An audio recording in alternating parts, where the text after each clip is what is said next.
Au sommaire de ce journal du mardi 2 février, c'est fini pour Altia, Michael. L'entreprise en sursis depuis plusieurs mois a été liquidée par le tribunal de commerce de Paris. Une page se tourne donc comment pour les 130 salariés ? Un détenu serait favorisé à la maison d'arrêt des Croisettes de Coulennes, selon un syndicat qui met en garde contre les conséquences au sein même de la prison. La championne de course de fond, la Sartoise Christelle Donnet, rejoint l'Entente Sarthe Athlétisme, le nouveau club créé cette année, rencontre avec elle. Et puis c'est un père de champion, Imoko. L'étalon sartois est toujours très demandé à chaque fois que son cheval de fils, Timoko, fait un bon résultat. C'était le cas lors du Prix d'Amérique dimanche. Notre invitée est Diana Higby, chanteuse soprano, qui a un joli projet pour Le Mans, créer un festival de chant lyrique. Avant de développer ces titres, un homme a été placé en garde à vue dans l'affaire du meurtre de la rue du Docteur Leroy.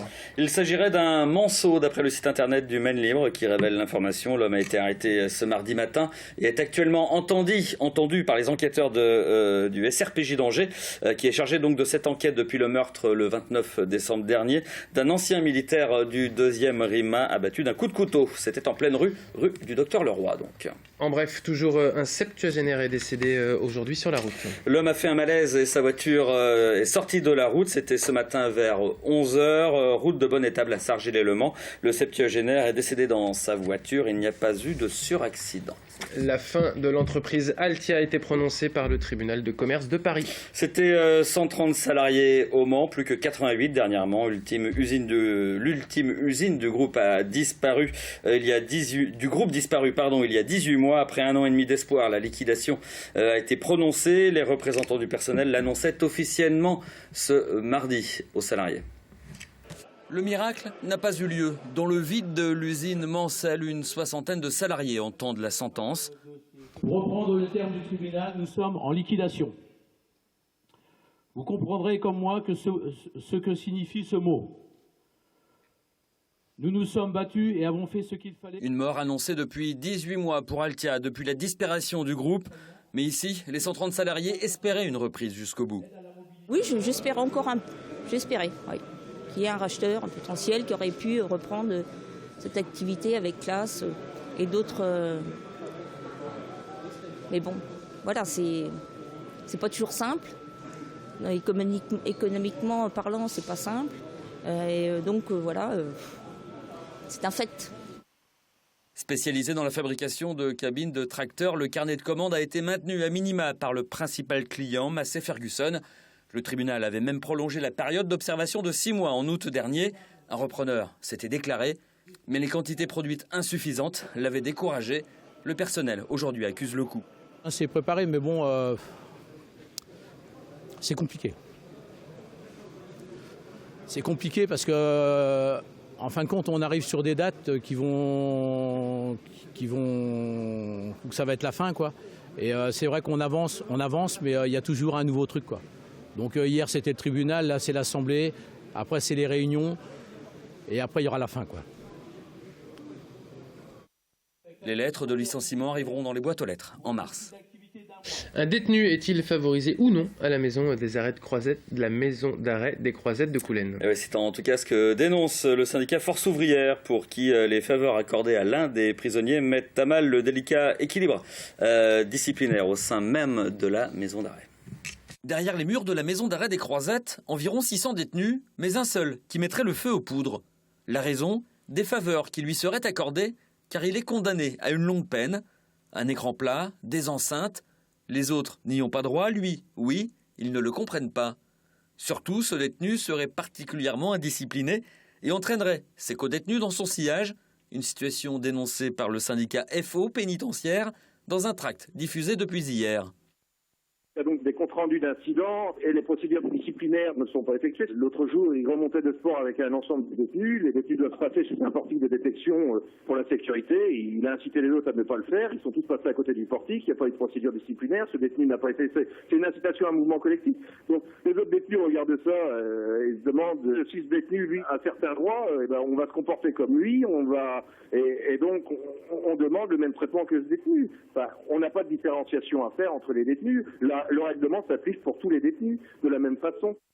Le détenu, libérable en 2031, est en transit à Coulennes. En attendant son transfert en centrale, le syndicat demande son retour à l'isolement.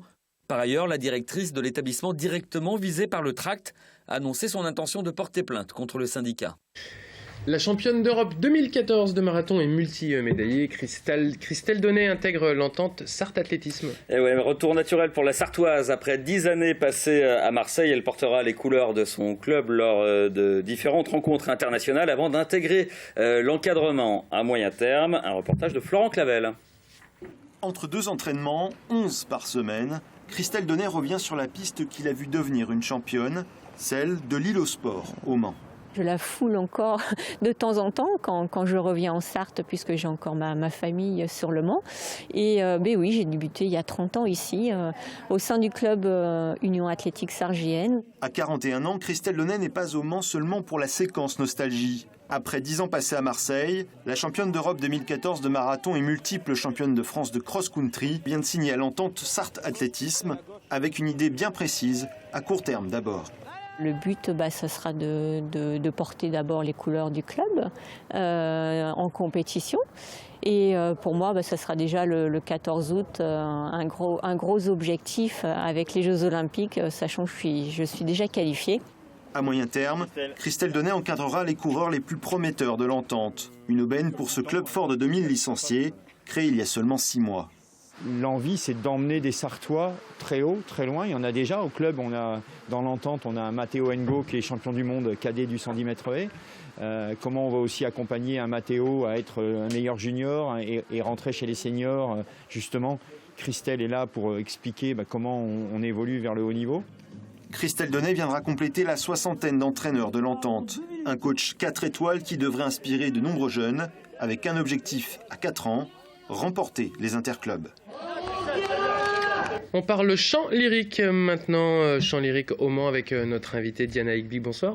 Bonsoir. Alors vous êtes chanteuse soprano, vous travaillez dans le monde entier, vous êtes installée au Mans, où vous avez un projet, celui de créer un festival de chant lyrique qui s'appellera Musicalement. L'idée, c'est qu'il y a une forte demande au Mans pour ce type de festival. Il y a une énorme demande d'opéra en général au Mans. On vient juste de voir Les Noces de Figaro jouées par une troupe excellente.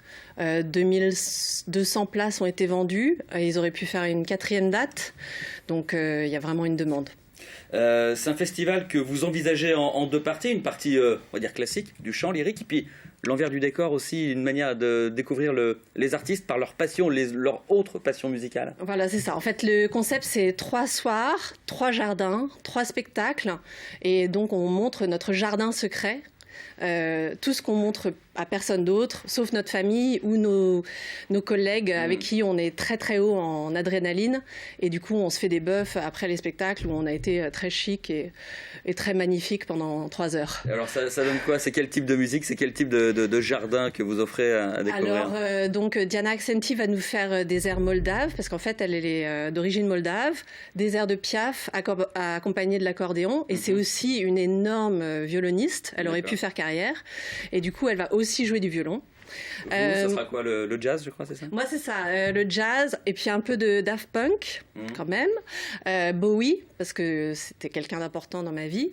Et Philippe Brocard, il va nous faire des airs lyriques, et ensuite, il va les remasteriser, version comme si Mozart, Puccini, Verdi étaient nés cette année, ou il y a 60 ans, quoi. Donc, l'idée, c'est vraiment de montrer que le chant lyrique, c'est quelque chose, il y a des codes, mais on peut aussi casser les codes et s'amuser avec le chant lyrique, c'est ça? En fait, on essaye de s'éloigner un maximum des carcans du lyrique. J'ai parlé de ça à mes amis qui connaissent le lyrique, et le concept est tellement innovant qu'ils vont faire exprès de venir au Mans pour voir ces 3 concerts, parce que c'est du jamais vu. Et on fait en fait quelque chose de complètement créé pour le festival. Un festival que vous voulez créer au Mans parce que, je le disais, hein, vous travaillez dans le monde entier. Oui. Par contre, vous avez une vraie passion pour, au-delà du chant lyrique, pour la ville en fait elle-même. En fait, je suis tombée amoureuse de cette ville. Pour moi, le Mans, c'est le secret le mieux gardé de la France. Et je vous assure que c'est vrai. Ouais. Toute ma vie, j'ai toujours pensé 24 heures. Et je pensais que ça tournait dans la ville. Enfin, j'y connaissais absolument rien. Je me suis retrouvée en Sarthe parce que je suis tombée amoureuse de la région. Et j'arrive au Mans et je fais, mais pourquoi on a acheté une maison en Sarthe?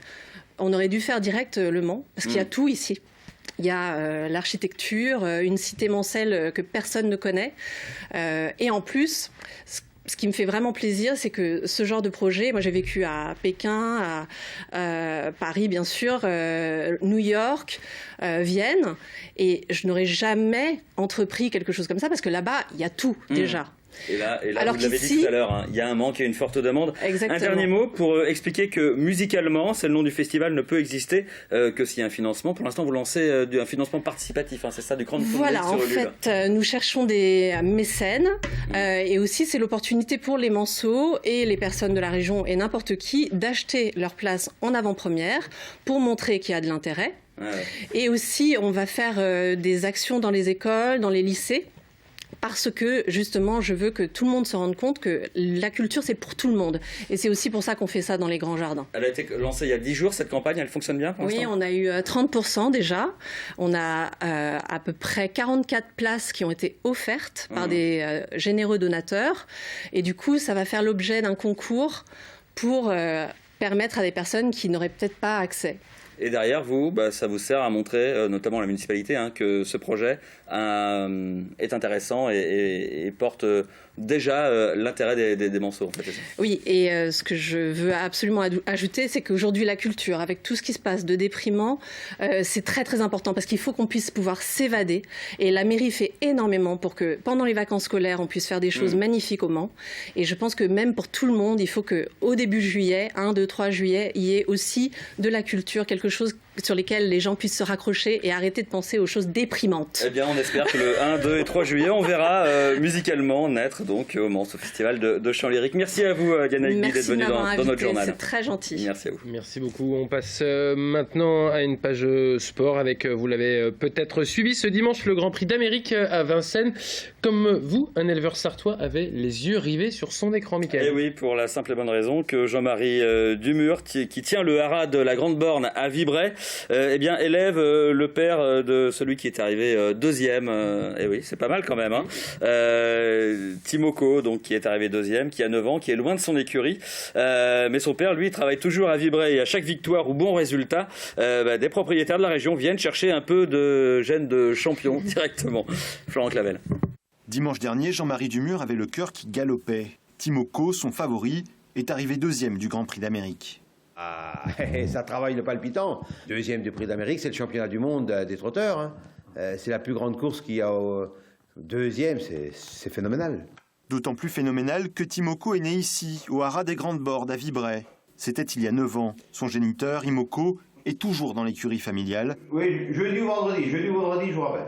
Et depuis 2 jours, Okay. il est très demandé. Ça sonne plus, c'est normal. On revend des saillies qu'on n'aurait pas vendues s'il aurait été 5-6e, c'est sûr. Depuis les excellents résultats de Timoko, son géniteur connaît une belle activité d'étalons, une trentaine de saillies par an. Et encore, Jean-Marie Dumur est obligé de limiter leur nombre, étant donné le grand âge du cheval, 20 ans. On voit tout le temps Timoko, ce qui est normal. Mais bon, tout autour de Timoko, il y a quand même beaucoup de chevaux compris de l'argent. Une cinquantaine de poulains tout autour qui sont des chevaux de course, des chevaux très honnêtes. Des chevaux qui ont marché 12, 13, attendez, on va faire gaffe, pas qu'ils ressortent. Là. Va jouer. Ses qualités, la bravoure et une certaine idée de la vie. Comme son champion de fils, Imoko a cette capacité de garder ses forces pour l'essentiel. Il est très calme, il fait que de dormir. Voilà, regardez. Plus calme, c'est très compliqué de trouver. Il a toujours été comme ça? Ah, tout le temps, depuis le départ. En course, il était pareil, c'était un cheval qui était froid. Et à 2 ans, il allait tout doux, vous n'en faites ce que vous voulez. C'est son avantage. Et c'est pour ça que pour l'accoupler, il faut y mettre des juments très nerveuses. Timoko est là.